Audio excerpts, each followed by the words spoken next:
হাসুন, আরো জোরে জোরে হাসুন। কি এমন হয়েছে? 10 বছরের একটা বাচ্চা মেয়েকে করে খুনই তো করা হয়েছে। আমাদের দেশে তো এখন এরকম ঘটনা আমরা প্রায়ই শুনতে পাচ্ছি। না হাসার কি আছে? হাসুন।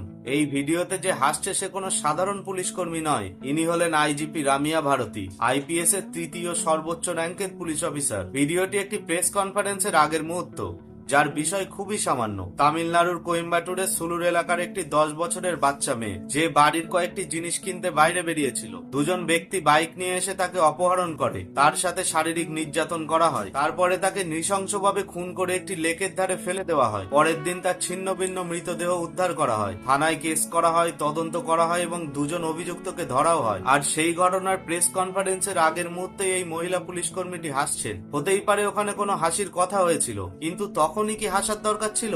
পরে কি আর হাসা যেত না? এত উচ্চ পদের একজন অফিসার হয়ে হয়তো তিনি এই ঘটনার গুরুত্ব বুঝতেই পারেননি, অথবা এদের মধ্যে হয়তো সেই সংবেদনশীলতাটাই নেই। হতেই পারে ওই প্রেস কনফারেন্সের সামনে মেয়েটির পরিবারের কেউ ছিল, যার কাছে ওই হাসিটা হয়তো ভালো নাও লাগতে পারে। এইটুকু জ্ঞান যদি এদের মধ্যে না থাকে, তাহলে এই পদে বসার যোগ্যতা এদের আছে বলে আমার মনে হয় না।